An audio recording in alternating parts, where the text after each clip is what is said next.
We didn't know what it represented. Yeah, we don't quite know what it represents. What does it seem to represent? Not really. What's that? A funeral of who? The peasant. Okay, we don't know whose funeral it could be. What else is problematic about this painting? Yes?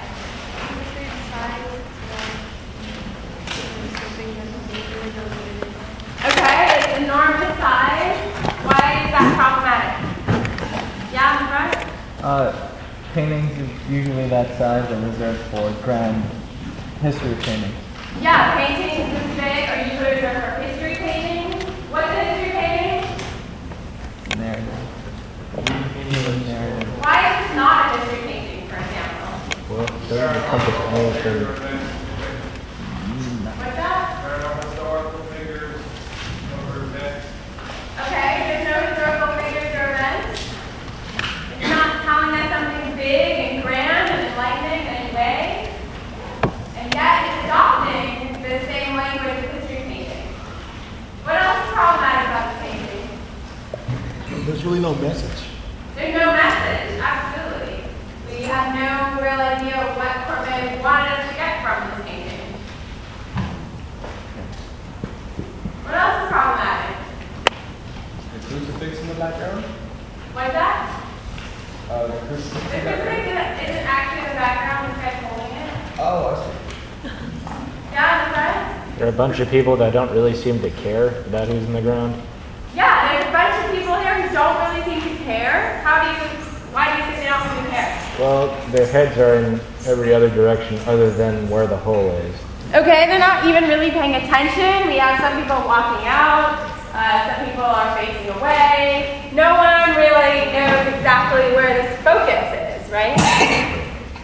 What else is problematic about this painting? Yeah? Except the graveside alone is coming out at the viewer.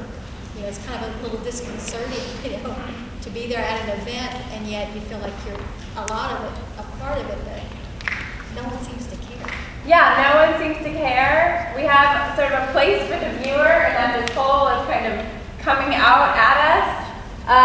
When you are in front of the painting, this entire side, all of these bodies, all painted black, all merged together. It's just very confusing, even visually, what's happening, where bodies are separated from other bodies, and what we're even really looking at.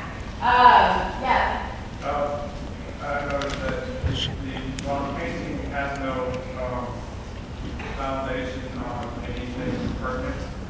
It does seem to represent some historical painting, not historical, but some events like God, some religious aspects, and just basic formalities of painting. No, it's disobeying basic formalities of painting. The dog in painting does not mean that there's a history, a history. Incorporating elements from all the different, No. several different paintings into the painting. No, it's not quoting on the painting. It definitely isn't. When you see, just because there's a Christmas painting doesn't mean that it's quoting every other painting in history. He's really trying to break the mold of what painting was. That painting generally obeyed certain rules. That was first along, that had a message. If you were going to paint on the side, you were supposed to be saying something very important. And yet, he's just giving us this sort of dull, banal glimpse into everyday life in the countryside, where people who are even in the painting don't necessarily even care to be there. And visually, we don't even, there's not only the confusion of the actual people in the painting, but the confusion visually of the layout, but it's not clearly organized whatsoever. Now we're going to move on to Paris. So remember Courbet sort of straddling between Paris and Ornans and the countryside. That Paris in the 1850s and 1860s got a complete remodel. The entire city, essentially, was overhauled to look like the modern Paris that we have today. Have you ever been to Paris? Yes? A couple people? Good? Any recollections about the layout?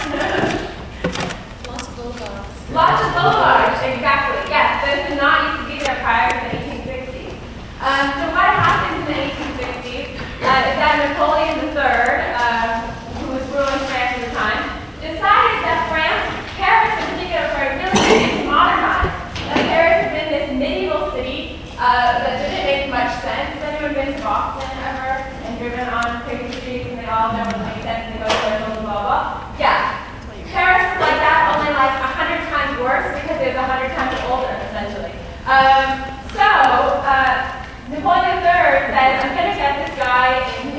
called Houseman.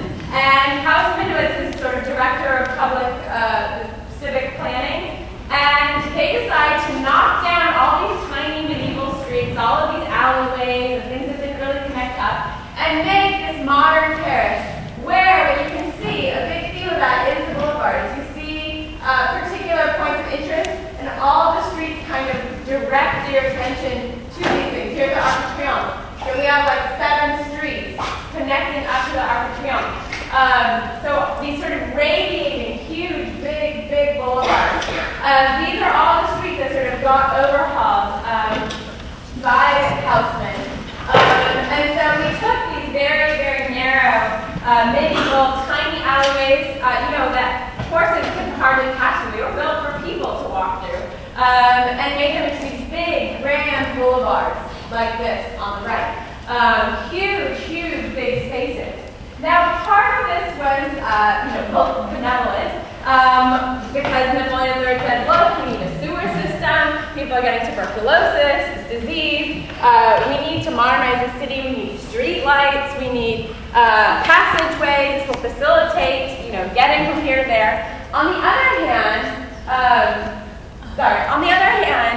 what he was doing was preventing something that we've been sort of seeing throughout this time period, which is that people were revolting against the government.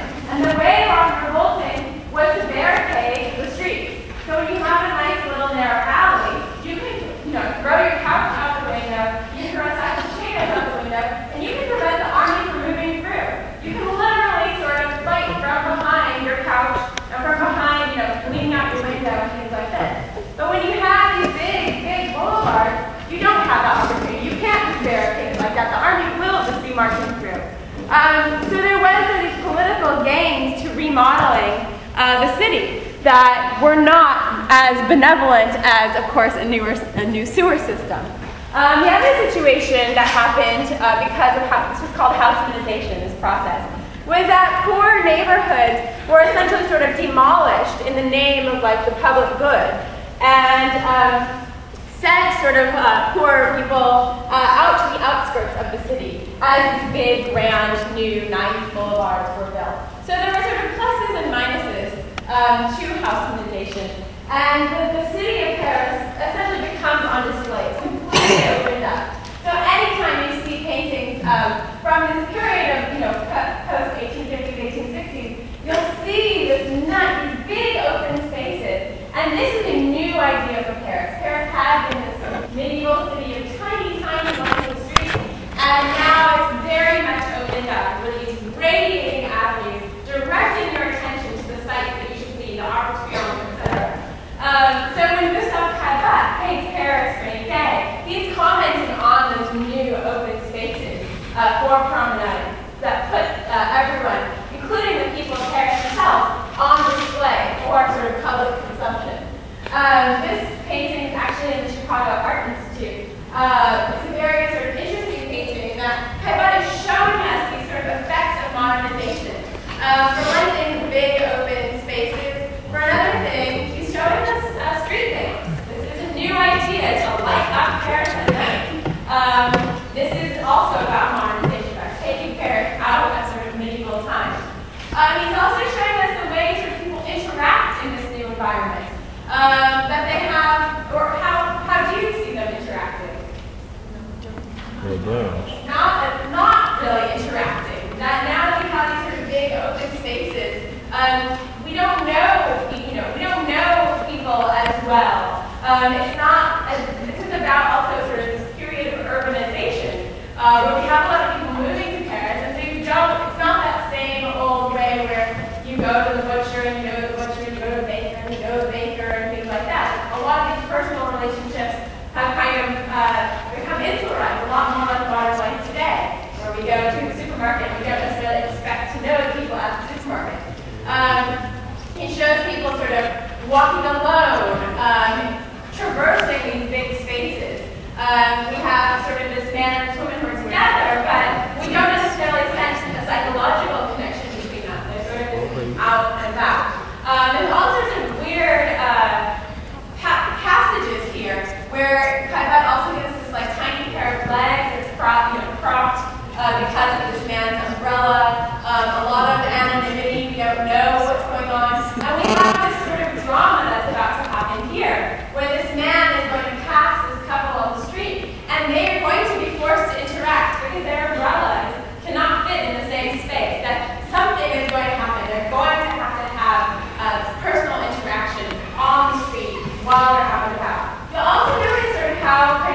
photographic. This is the rain leaning off the cobblestones. And yet it's also very painterly. When you see the reflection of this street lamp here, it's really just this sort of series of brush strokes. So we're working up to, and what we're going to talk about on Thursday, which is sort of Impressionism. So housemaization involved a lot of sort of new public works. We have the facilitation of transportation and things like this. This is the Pont de l'Europe, the Bridge of Europe, that's what it's called, this bridge, that went over the Gare Saint-Lazare, the Saint-Lazare train station. So we have a lot of focus on kind of new technology, bringing people toward the trains, and the trains allowing people to leave Paris, to live in the suburbs, and things like that. Things that were just simply not possible before.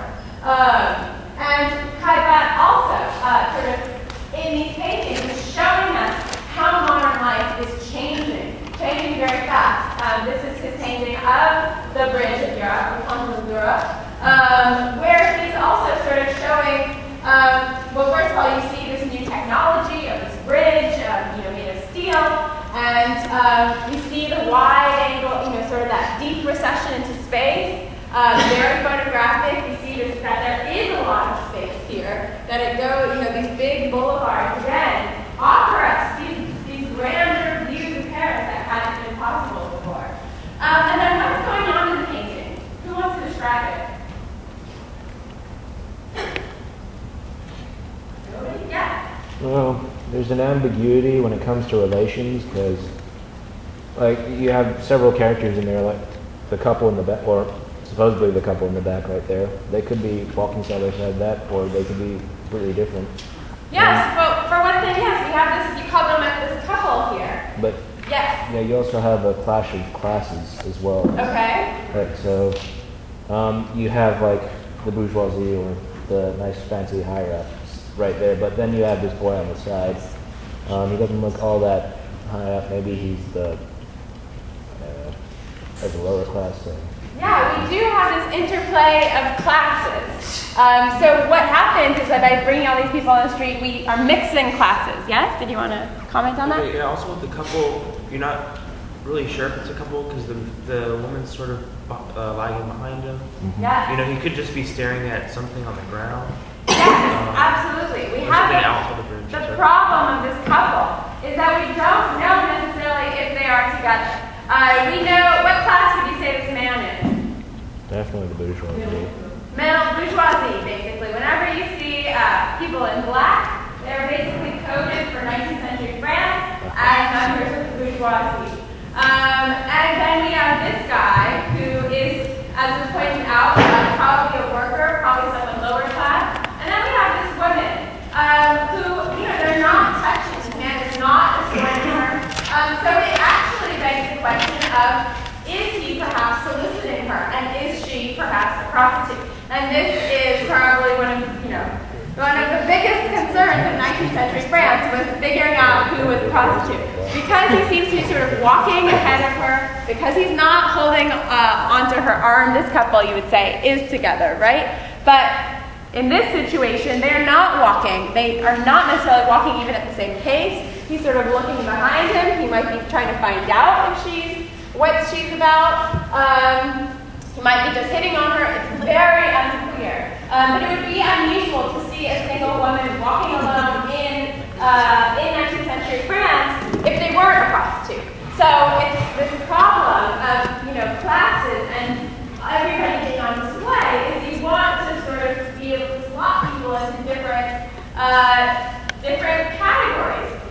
So we want to know, is she a prostitute? What is her status?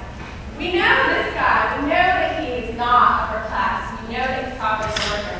But part of being on the boulevards and interacting with people and being able to see everything was having to kind of suss out these questions about class and about propriety and things like that. And where's the viewer in this painting? Standing on the bridge. Standing on the bridge, walking towards us. Yes, exactly. We are walking towards them. In fact, this may be our dog. Maybe we're walking this dog. And we also will sort of have to pass by. And maybe we'll talk to them, and maybe we won't, and maybe we'll solicit this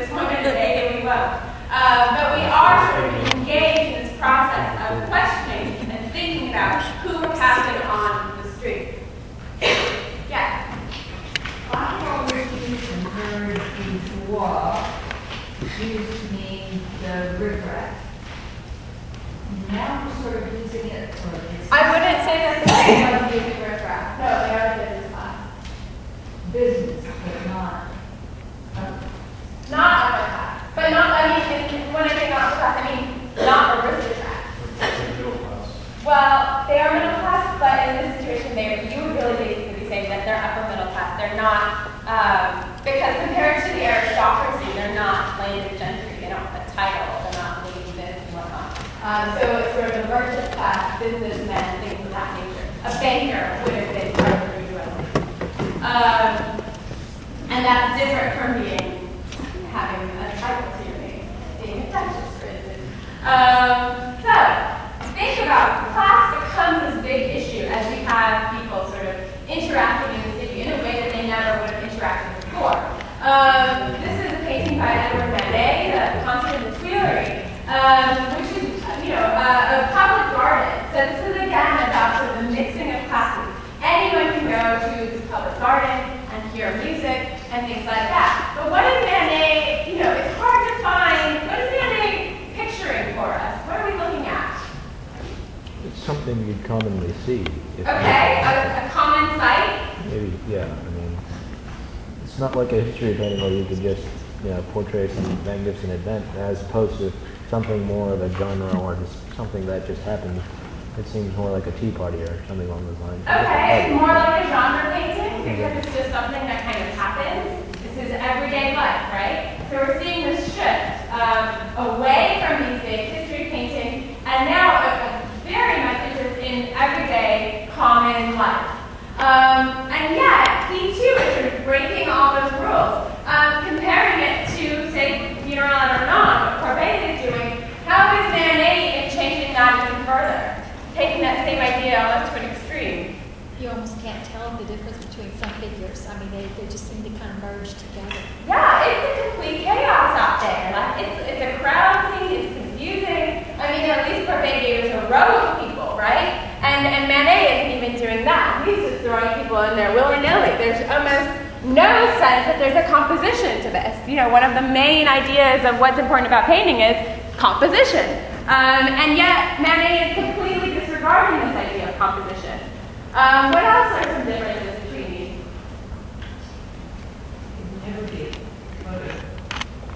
It could never be a photo?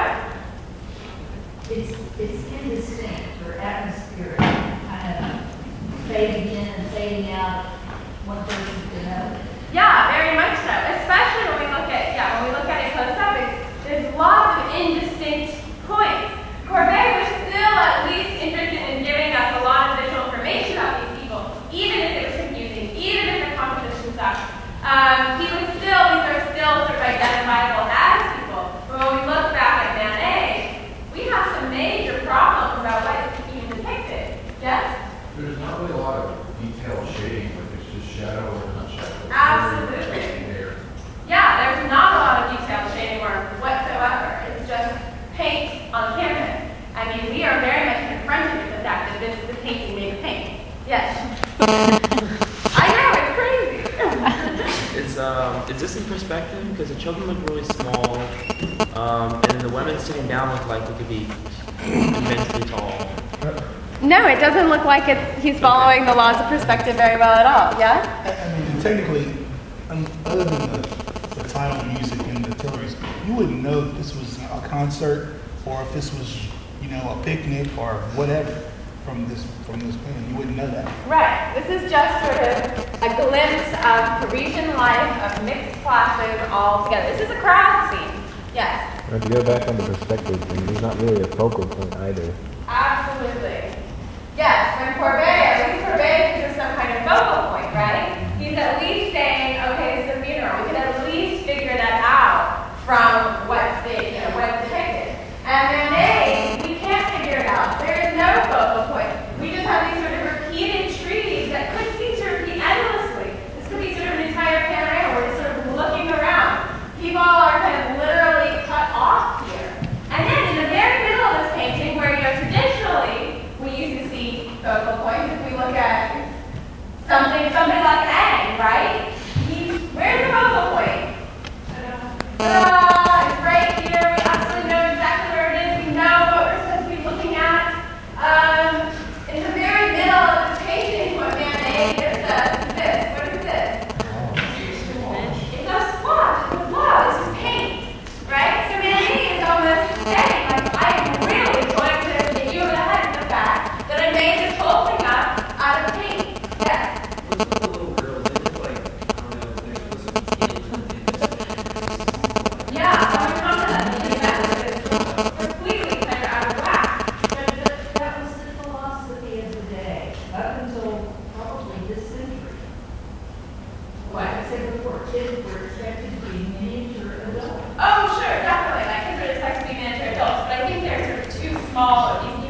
And Manet says, well, you'll forgive me, you'll get over it, you'll understand that this is still music in the Tuileries. This is the concept. This is what modern life is like. It's confusing and it doesn't stop and it goes on, and that this is normal. And that's what basically ends up happening, that this is not an unfinished painting. We're looking at Manet just telling us, I know that for centuries we've been pretending that this painting is not made out of paint, but actually it is.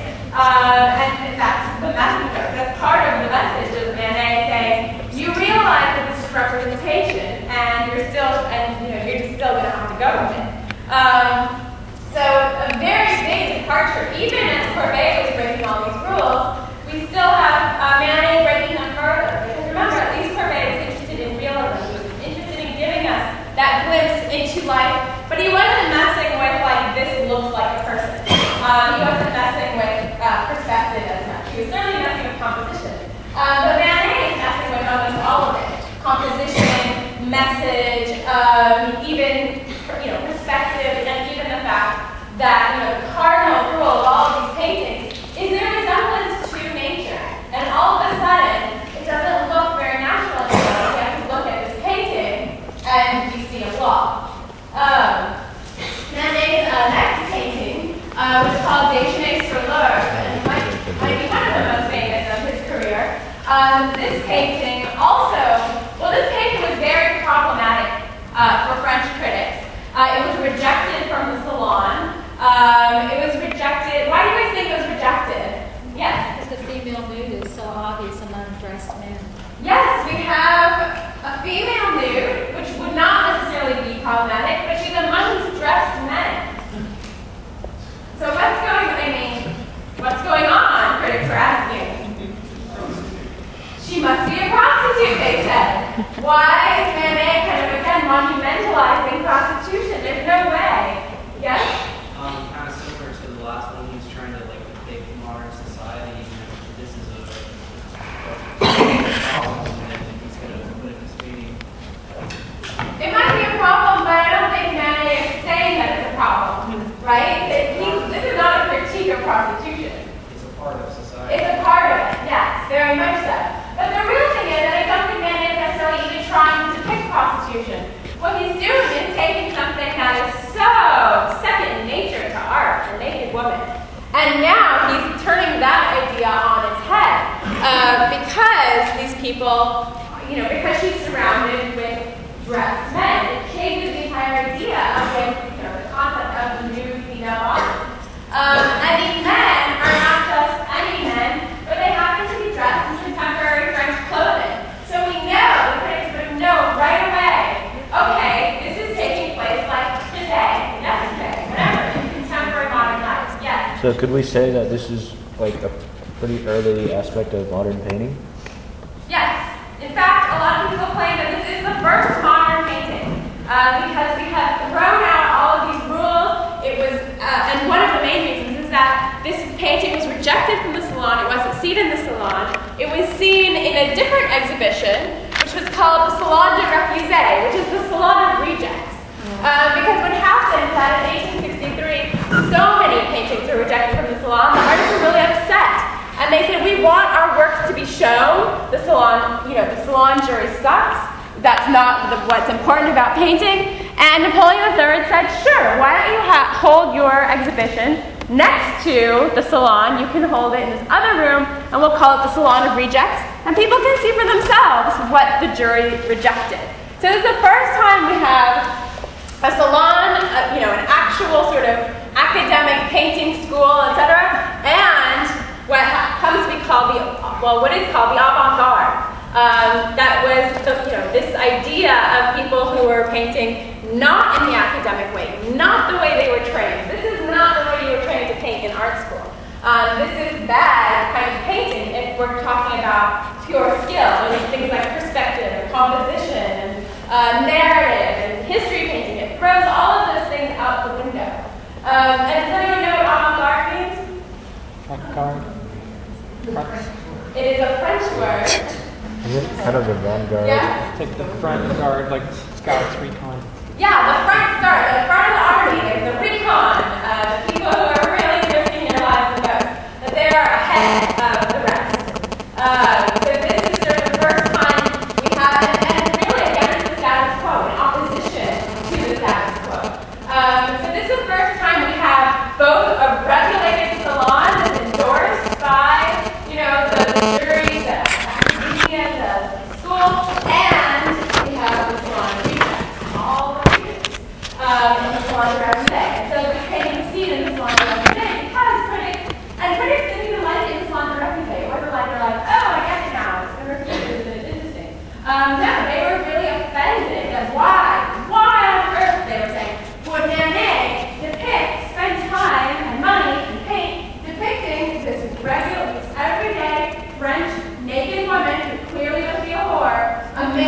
well-dressed men. There's no explanation.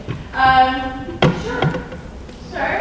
She just got finished bathing like the second one is doing. There's two guys and two girls. It's Okay. a crazy scene. It's not that crazy, but it was crazy in 1863. And then they were saying, well, there is a precedent for naked women amidst clothed men. Here we can go back to Titian or Giorgione, I don't exactly know the name of this, that Sean Pestra from 1538. But we can see, here we have our women and they are muses. So they're in this guise of being almost sort of allegorical because they function in this painting as muses. Another interesting quotation that Manet was playing with was this print after Raphael, The Judgment of Paris. So here we have a narrative going on that this is the Judgment of Paris. So these are sort of the river gods in part of the story of the Judgment of Paris. So Manet is really playing with these ideas, yes? Was he trying to play on, also on the words of the Judgment of Paris as well? I don't think so, but maybe. I don't know, that's interesting. I think you could make a case for it, but I don't think that that's what was generally said about it. Yeah, it's original.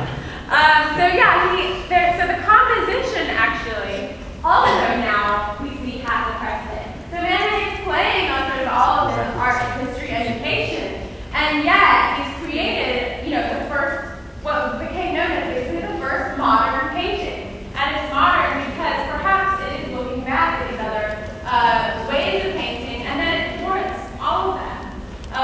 That we have this woman who is Victorine Meurent, who was Manet's favorite model at the time.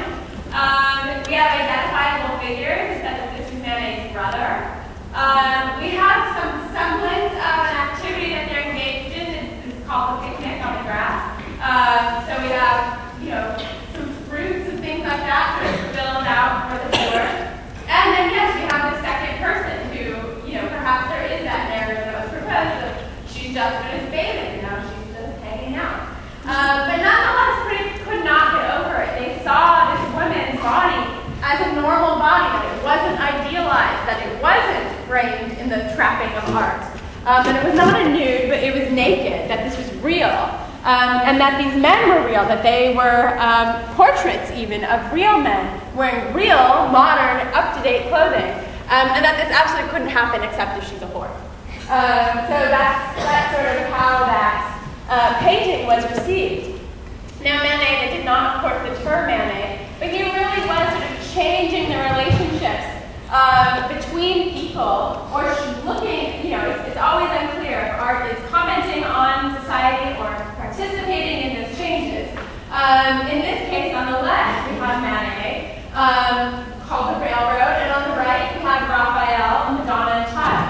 So how is Manet changing or showing the changes between the relationship between a woman and a child?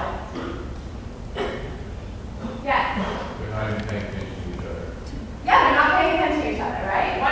The girl is facing away from the viewer, the woman is facing toward the viewer. How is that different from Raphael? They're eye to eye. It looks like maybe something in her. Yeah, they're completely interacting. Not only are they touching, but they're making eye contact. You absolutely feel that there is a connection between these two people, whereas here, unclear. Maybe they're not even together, right?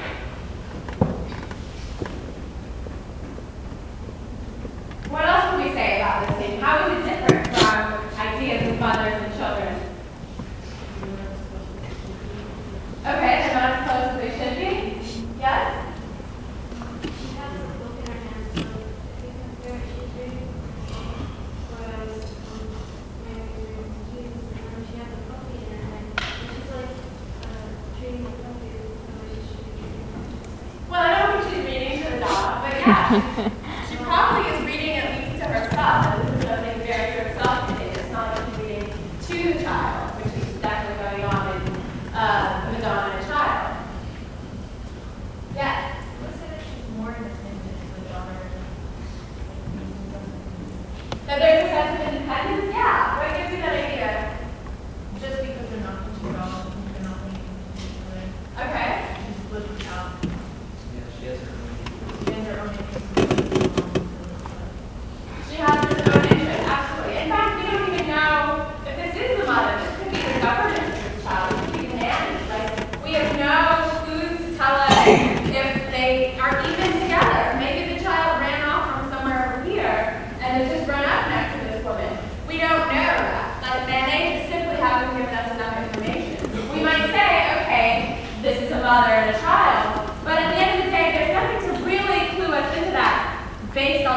evidence at hand. Yes. With the name, I don't really see, like, it doesn't remind me of Does anyone want to answer the idea of what's the name about, the title of the railroad? Yes. Where the big bridges are, Yes. all the speed and the traffic. Exactly. What she's looking at, she's had this little girl has her hands off this fence, but she's looking at the railroad, and this is all sort of the steam from this new strange thing, the train. So it's also a commentary on sort of technology in the environment. Yes. Is it maybe saying that like women are becoming more progressive or maybe more involved in? How would you make that case? Well, because the older woman is sitting there reading her book, and maybe more modest, maybe not and then the younger girl is looking away at the railroad and she's interested in the steam engine. Yeah, certainly they have their own interests. So yeah, you could maybe think that these are two independent, active people who are doing things that it's not about this. When we normally think of a mother and child, we might think of something like this. Or, for instance, this is William Bouguereau, mother and child. This is the same, almost the same year, almost the same moment as Manet's railroad painting, where we have another idea, a totally different idea of a mother and her children. Here we have sort of two independently constructed people. How can we compare this to Bouguereau's painting? Not at all? Yeah, yes, is that again? One looks like it's in the city and the other looks like it's on the countryside. Yeah, except for we see sort of a glimpse of the city beyond. But yes, we have this pastoral setting. We're back to thinking about, these peasants and, out in the countryside, not urbanized, yes. Yeah, but I think that could be like the life of a well-to-do person, how they do have a government and stuff like that, and there was interesting family. But then like to be sure it's more like about family. Well, they're basically different interests on the part of Manet and on the part of Bouguereau. I mean, these are contemporary paintings, but yet one is showing us this is a very idealized vision, right, of motherhood or whatever. It's not really contemporary. It's harkening back to sort of all of those old-fashioned things of thinking about the peasants and idealizing them, things we even saw like in the 1600s. And, we don't have really modern clothing or it's very much almost this fantasy of peasant motherhood, whereas Manet is not indulging us in that fantasy. Yes? Also, the one that described the classical period as well as the interaction, all three of them interact with each other on some level. Yes. And it's those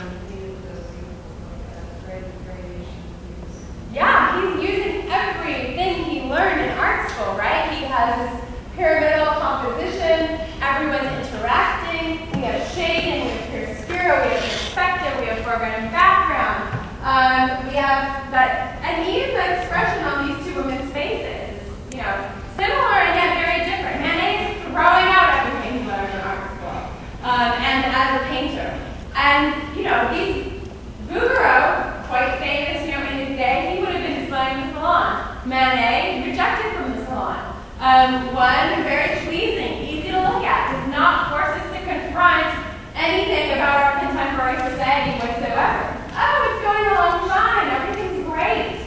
Manet saying, wait a second, relationships between people are completely changing. That we can't paint in these sort of old-fashioned ways anymore. Certainly we can, and people were doing it. But when we come back to that term avant-garde, which one of these is avant-garde? Manet, here, that this is pretty much status quo, standard painting that we've seen for centuries and centuries in this class. Manet wants to change all of those things. He's giving us this really closely cropped composition where we, as the viewer, where's the viewer's role in Manet? We're right there, right? In fact, it looks like we might have interrupted her reading this book. And what's her reaction to our interruption? Leave me alone. Leave me alone? What are you doing? Get out of my space? She doesn't say yes. She doesn't look pleased to see us. So another convention of art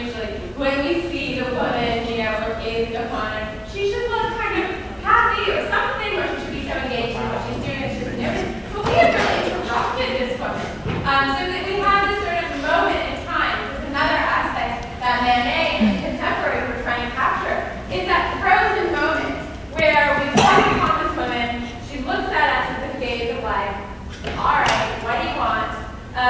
We don't know necessarily even what we want. We have no idea who she may even be. We don't know if this is her daughter, her charge, her sister, or a random stranger who ran up to see the train. But we are sort of forced into this confrontation with her. And it's not sort of a sexual or pleasing one. It's not telling us about how to be a good mother. It's not giving us any nice moral lessons about countryside or peasants or any of that stuff. This was Manet's next, after Déjeuner sur l'herbe, the luncheon on the grass, he paints and submits to the salon this one, which is Olympia. Now we are really confronted with this problem of the naked woman, right? And what do you think critics would have said? What's that? Yeah? I actually have a question. Yes. Is this originally this belonging right? Yes. Not quite as bad as the power of the Nazi, but yes, it was blinding there. So what you're noticing is a complete lack of shading, right? Manet has abandoned chiaroscuro. He's actually like just outlining his body. And do people like that? No, they did not. Is that a hand? Yeah, was this already a painting before? Was this already a painting? What do you think? Well, I mean, it looks very, very similar to a painting we've already seen about a prostitute staring at us. There it is. Okay, so Manet is playing again with conventions in art history. Very famous painting. What is he doing though? How is he reconfigured this? This is probably a better coloring. How has he reconfigured this idea of the naked woman? Okay. How can we compare these two? What has he done? Why is this acceptable? We love it. It's good. And Manet's Olympia, critics are like, I can't believe you put that up there. Well, one was more or less at the time used to convey the beauty of a woman, but on the other hand, you have. Whoa. Okay, I started too fast. Not too sure. Okay. A lot of similarities with calling beauty, putting a stick figure into circles. Okay, you think that, well, one thing is that Titian is using chiaroscuro, he's using perspective, he's using those things, so this is like putting a stick figure out there. Oh, wait. It's flat in the body. That was certainly something they had in common, yeah? Olympia is actually engaging you to see a straight like I'm not going to dismiss, I'm like, hello. And the Titian is, she's got her head, she's more pushing your muscles. Mm-hmm. That's going to be Yes, what Titian is giving us is a woman for our personal consumption. He's showing us someone that we can sexually possess. And we know that because, yeah, as you mentioned, her head is tilted, she's not confronting our gaze, she looks off to the side. How else has Manet's totally changed this, right? Manet's telling us that she has to be courted. The guy has to send flowers, he has to pay attention. She's not gonna be an easy. Yes, she is not necessarily sexually available. There is a price that we're going to have to pay for Olympia, which was a literal sort of monetary price, because Olympia really was a prostitute. So we have all of these questions of prostitutes. And now Manet is giving us, literally taking us into the courtesan space. Yes? Well, if you did compare like completely just like a dog, and then compare it here, like Olympia's so alert, and the cat is just up in a foul, like he's also. Absolutely, he has replaced Titian's dog of fidelity with a cat that is completely like aroused and upset. Extrapolate from that. Think about cats. In any case, there is a lot of pleasure. He has purpose taken away. So whereas Titian's Venus of Urbino is for our sexual consumption, she's pleased, Titian's obviously playing by the rules. It was 1538. And there are rules in this, one of these rules is that the woman is actually available if she's going to have this nice dog.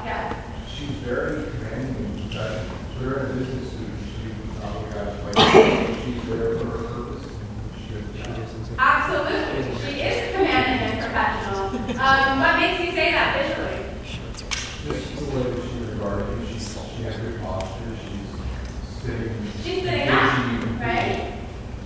Yeah, she's sitting upright. You know, Egyptians, if you look at this, the way the body's going, there's much more of a reclining aspect here. Yes. She even has her shoes on. She might have to go answer the door. Yeah. She has her shoes on. Which draws even more attention to the fact that elsewhere she's naked. I mean, when we look at here, we see like these very bits of things, these bracelets, these necklaces, these shoes, that are telling us, you know, this is a modern woman. This is not just a fantasy of some any woman, but this is a modern woman. These are modern things. And maybe she's on the go. Maybe she's going to go and answer the door. Maybe she only has 15 minutes for us. Yes, Ken? I don't know where France falls in this, but is there any kind of commentary with the black servant or the black maid or whatever? Whoever you dated, at least. What's that? Like, this was her servant, yeah. Right, but I'm saying, does her being black make any kind of commentary towards that whatsoever? I'm just looking at the 1860s. It's interesting. It's interesting how little commentary there's been on the fact that her servant is black, which is an interesting observation. Yeah. But it also speaks to something that a courtesan is employing, you know, a servant. She's not. I mean, she's a prostitute, but she's not like a low-class prostitute. Like, she's somebody where you actually do have to pay attention to. She is a businesswoman, and that before you access, you know, the goods, you really are going to have to deal with Olympia as a person. Also evidenced by the fact that, you know, if you look also, where Titian places this woman's hand, and where Manet places this woman's hand. Yes. Here we have the hand girdle, it's the flesh, it's the masturbate, something like that. And what is Manet saying with that hand? Oh, no.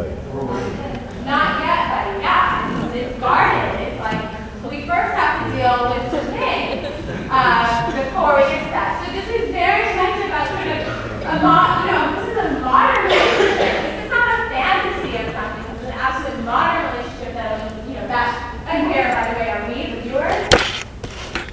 We're walking in. We're at a distance, but we're walking in, right? In fact, these flowers are probably from us.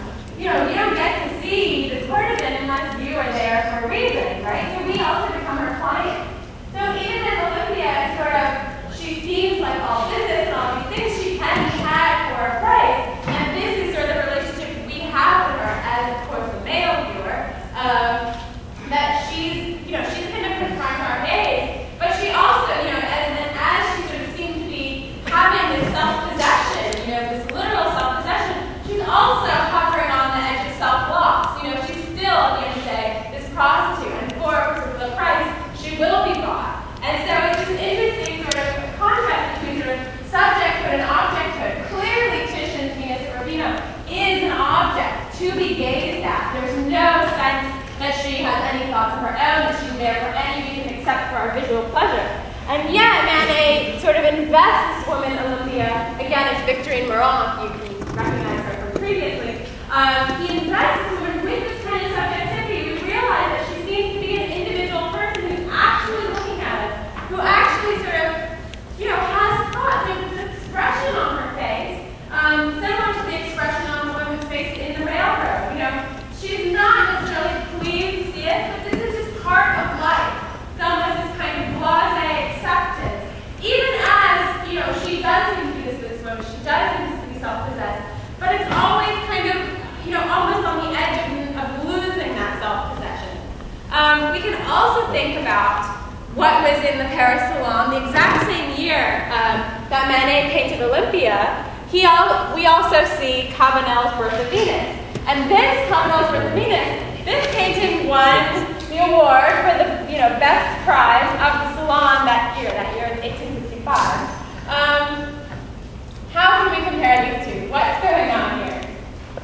Why is, you know, Manet's Olympia denigrated and Cabanel's Venus best in show? Fantasy versus realism. Okay, fantasy versus realism? Yes? Okay, do we want to elaborate on that? How do we get to the fantasy? Flying naked babies don't exist. Thank you. We're angels. She is. She's in the middle of the ocean.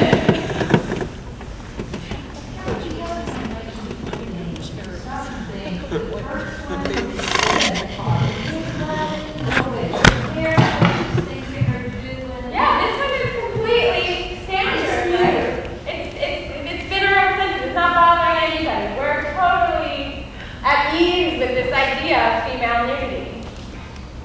Yeah?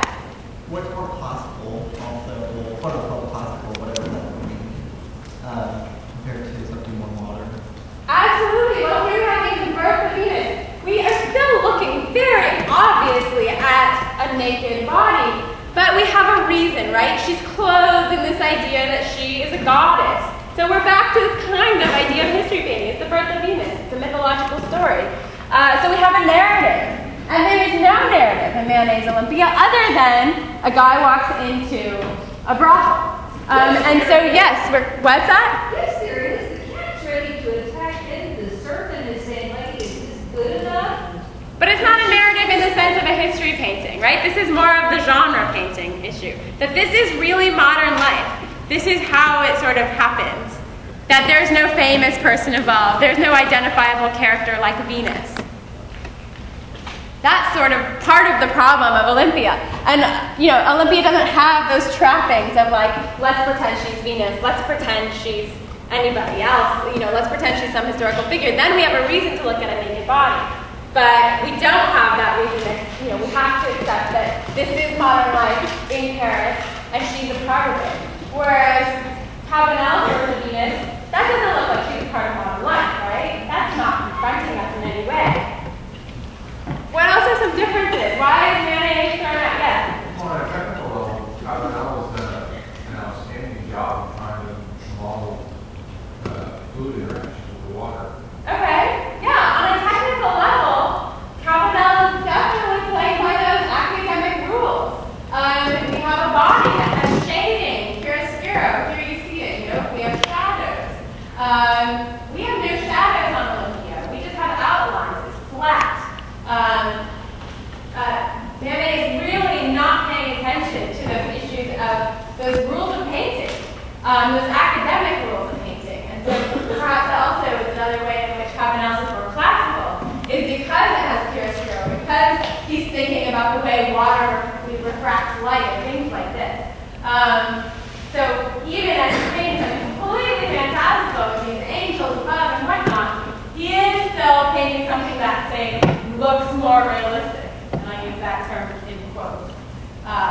Because, of course, Mayonnaise is the one that's really showing us life, even as Cabanel is showing us something more photographic, if you will. This is more erotic. Which way?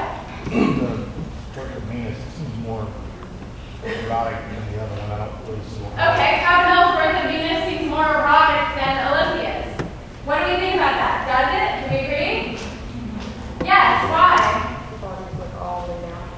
What's that? The body's laid out. Yes, the body is completely laid out for visual consumption, right? There's more dimension to it. There's more dimension to it. It's fleshier. It's not guarded, right? We don't have to confront who this person is. In fact, it's not a person. This is like an idealization of a body. This is not even a specific person. Here, we hope to return Olympia's gaze. We don't get to look at her without getting looked at ourselves. So just as we scrutinize her, just as we might try to enjoy her body without, you know, dealing with the fact that she's a real person,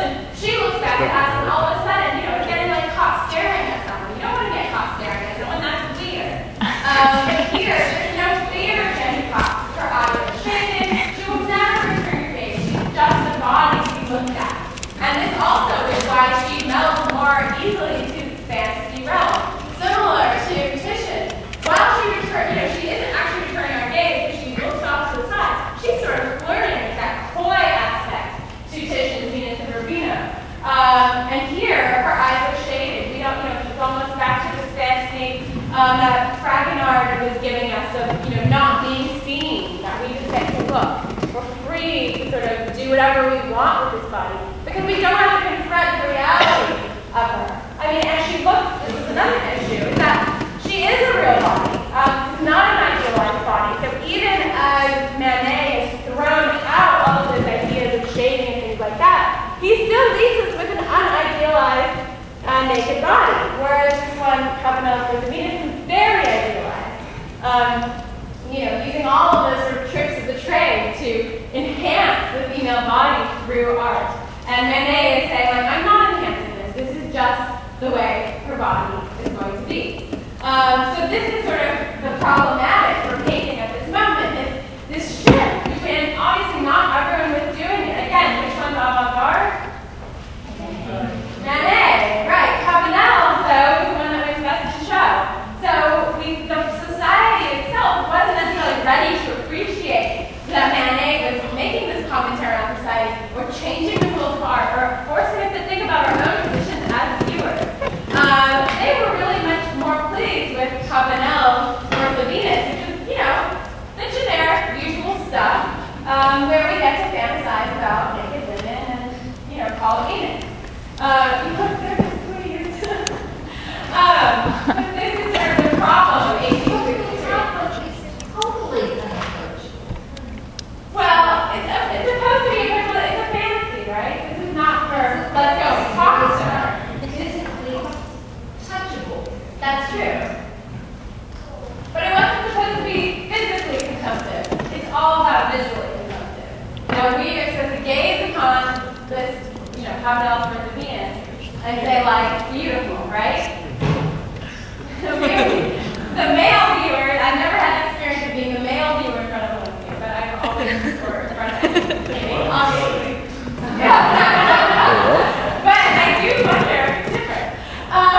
So we have, again, this problem of what constitutes a painting, even. If we're not going to use those trappings of history, and we're not going to use those chiaroscuro, or even tenebrism, or perspective, or narrative, or any of the things that we've been thinking about so far. Painters are now turning to thinking about modern life as a relevant subject for painting, and then it doesn't even have to have a world. So even though we were looking at a lot of Dutch genre scenes, a lot of times those were somewhat moralistic. They were telling us about Dutch daily life, but they were also had some messages. Here we don't have a condemnation or anything of prostitution. This is just sort of part of looking, observing the world. And this was part of a movement in France, not a movement exactly, but a new idea of what a painter was, which was that he was a flaneur. And the idea of a flaneur is that this guy is like a botanist of the asphalt. He wanders around the streets, taking it all in, merging with the crowd, just people watching. Has anyone people watched before? Yeah. That was what the artist should be doing. The artist should be observing life, an impartial observer of modern life. So this is sort of this new trend in painting, thinking about modern life as a subject for painting, as a relevant subject for painting that was not painting. This is Manet's Universal Exposition of 1867. Do we know what's the Universal Exposition? A World's Fair? Sure. We don't know? Yes. What? We do know? Yeah? Isn't usually when they show all your research and your technology, kind of this is what's new this year? Yes, this is what's new this year. It's where companies got together and showed all the sorts of innovations, technological innovations that they were exhibiting. Yeah? Yeah, so it's new, it could be new paintings, it was new technologies, new everything, showing progress, showing how great France was. So this is Manet's view of the Universal Exposition, and it's particularly interesting because remember that Haussmann of Haussmannization was running around reorganizing all of Paris, and in this particular case, Haussmann had this hill, the Butte de Chaillot, this hill, lowered 20 feet because he really thought that this hill should offer the perfect view of the Universal Exposition. So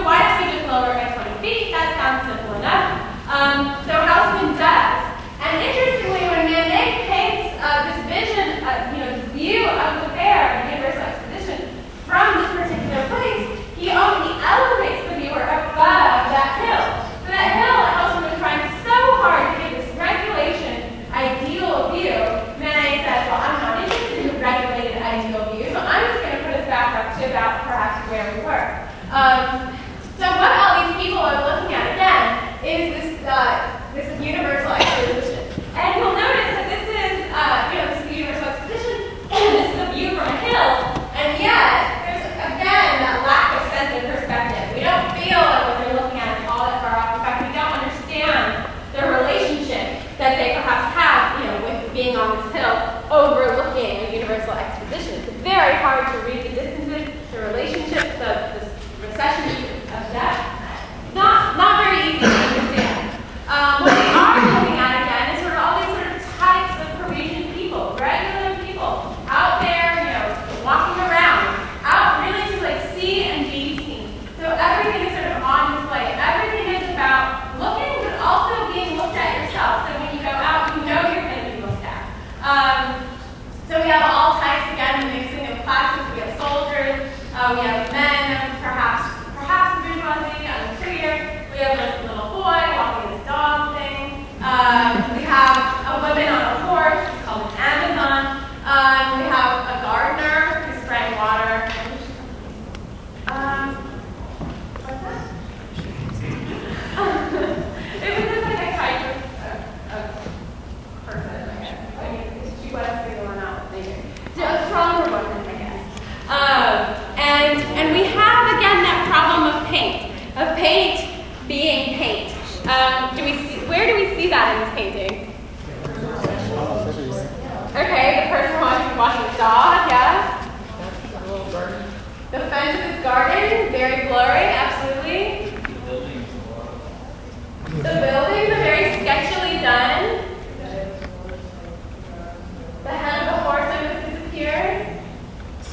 The water, right, coming out of the toes. It's like, the thing with water, as one of those things, remember that painters for a very long time, and we just thought you'd have enough for the Venus. Doing water was a way to really show that you knew your stuff. You could do like water in the glass, with droplets of water, and tears, or whatever. That is showing, something translucent, transparent, that doesn't have any mass to it. And that was how you would show your skill. And what does Manet have to say about that? Do you think that like overly painterly thing is like kind of a defocusing effect, so that you don't say, oh hey, look at this really awesome looking water all of a sudden? Like it just sort of evens out the focus? What's that? No, it actually is this weird old-fashioned. No, it's a weird old-fashioned pose. I've looked this up. I've been confronted with the rake idea before, and it really is water. Okie doke. Okie doke, yes. But yeah, it is increasingly painterly. And one thing we might be able to ascribe to why it might be increasingly painterly is that we are also dealing with photography at the same time. Something to think about, yes? So at this point we're moving into Impressionism?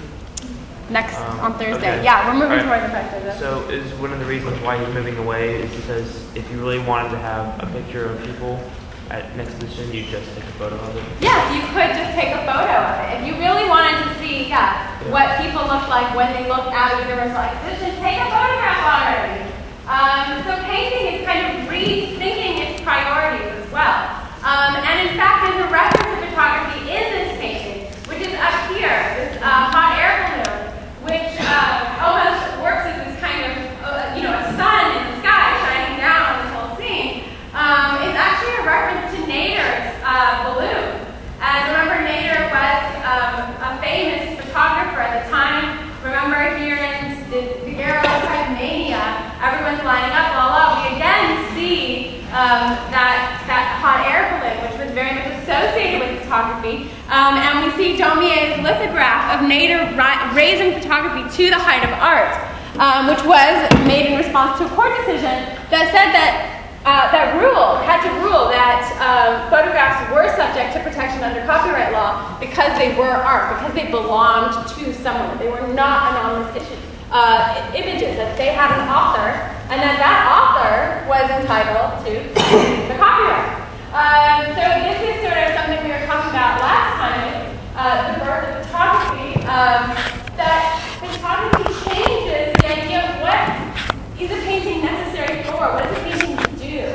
Everyone is sort of interested in this moment in contemporary life. But we see Manet sort of thinking about even using this hot air balloon. And Nader was a portrait photographer, but he also took the first aerial photographs from this hot air balloon. He was both a balloonist and a photographer. And you see him taking these aerial photographs of Paris. Also, again, thinking about these new broad avenues seen from above. This is his self-portrait. He became famous for being a portrait photographer, not unfortunately with his balloon.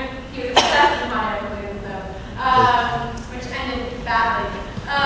But in any case, he became this celebrity photographer, essentially. He took photographs of everybody, from Victor Hugo on down. We saw his portrait of Delacroix. So again, we're thinking about sort of paint's role as side by side with photography as this new developing medium that people didn't quite know what to do with it, didn't really know what its function should be. And here is Manet himself, photographed by Nader. And Nader in particular was very skilled photographer because he was doing different things with his portraits. Why celebrities kind of flocked to him to have their photos taken. It's because he sort of had different ideas about what portraits should be. Can we compare these two? On the left, we have an actor. On the right, we have a painter. Why do you think people prefer Nader? What was Nader doing that made him different? The personality of the person into the photo that he was doing. Okay, how is he putting the personality in there? Well, the actor is dressed in a role where he was probably playing. Okay. What's that? Oh, we're comparing to Rembrandt. Because he does portraits? Okay, perhaps. But yeah, we have this guy dressed in a role, whereas Manet is not dressed in a role. Nader uses like clarity and distinction, where Manet uses like just confusion or I don't know, like you don't really know exactly what it is that you're looking at or what's going on in the scene. Yeah, so Nader here is giving us this photograph of Manet that is perfectly clear, totally distinct, even as Manet's painting itself is about sort of indistinction, ambiguity, blurring those lines between what we think we know and what we're confronted with. Is that all destruction or is it? Yeah, it's all. I mean, there's a chair here, but.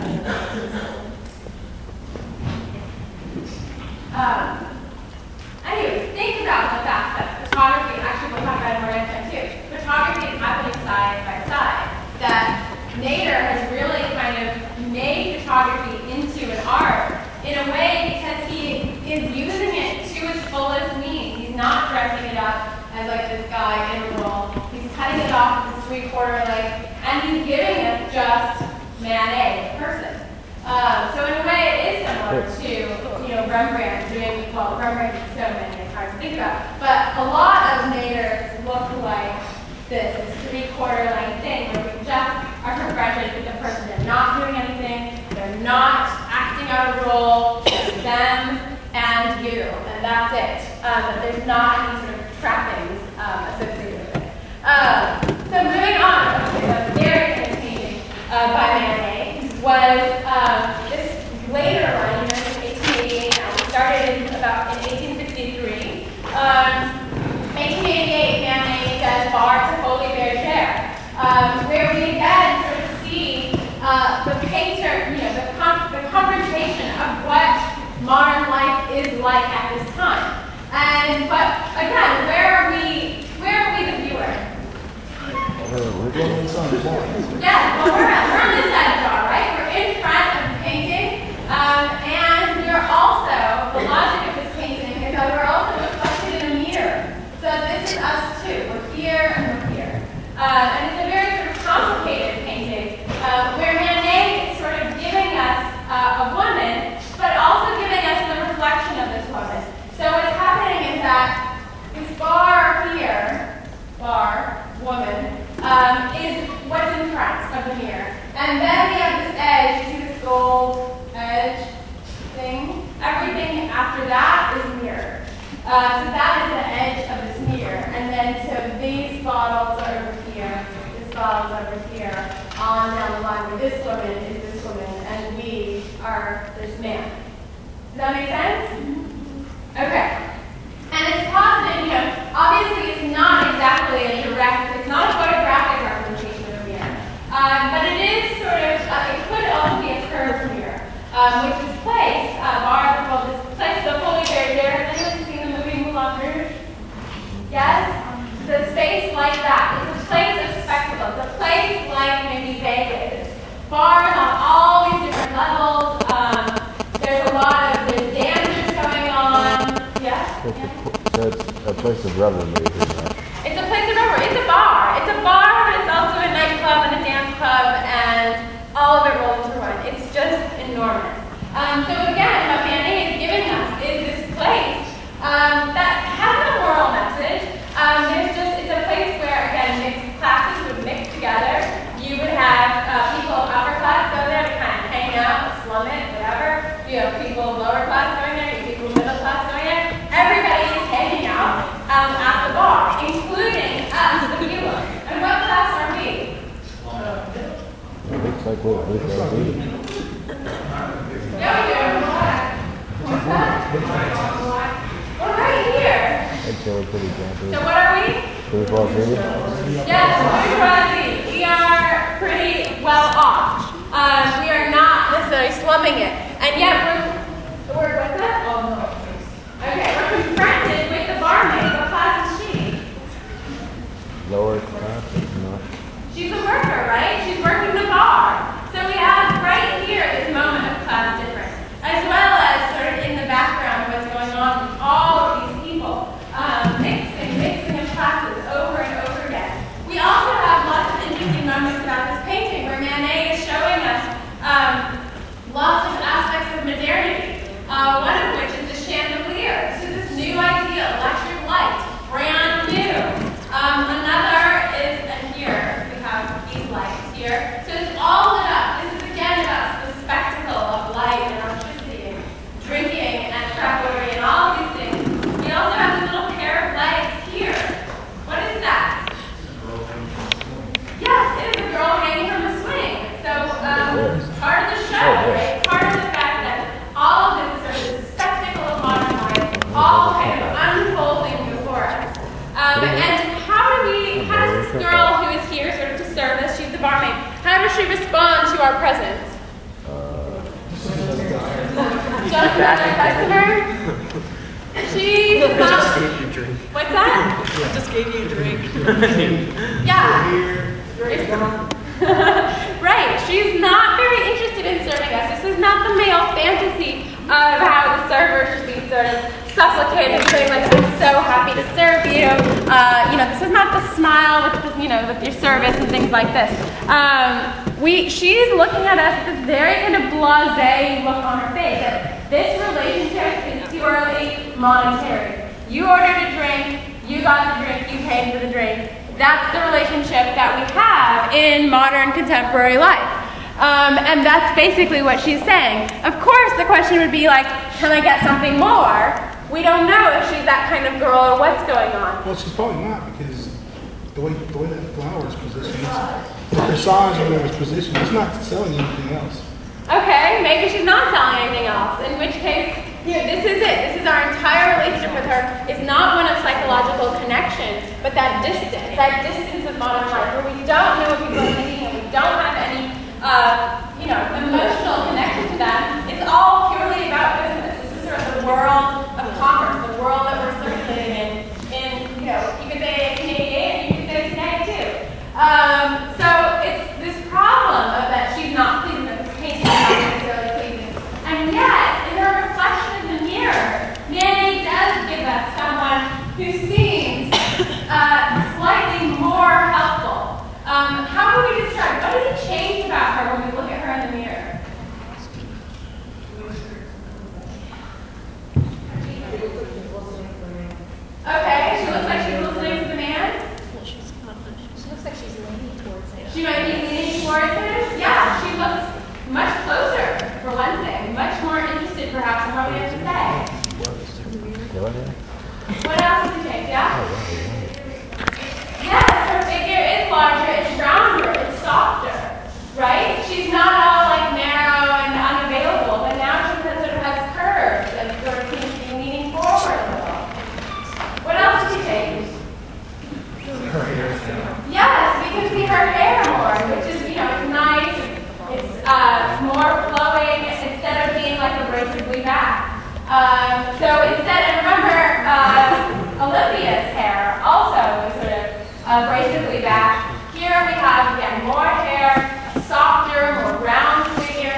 you think she looks older in the? I really don't know how we would ever be able to say that. Oh, I think the hair looks maybe a little grayer. Well, everything in the mirror, I have to say, is a bit grayer. You see that having sort of splotches all over it? So that's part of Manet, again, saying, and playing with the representation of the world. This is a representation of a representation of the world. And it's not photographic. It is in paint, and I can manipulate it any way I want to. So he's giving us sort of this situation where we have so many commodities on display. We have beer. You can see that it's vast. Very little beer. Here again, you can see we have champagne, we have oranges, we have fruit, we have flowers, and we have this girl. Everything's respectable. We don't know what's for sale, what's not for sale. We don't know about our relationships with various figures in these spaces. That, on one level, it is purely monetary. This is a place where things are for sale, where your fun is for sale. And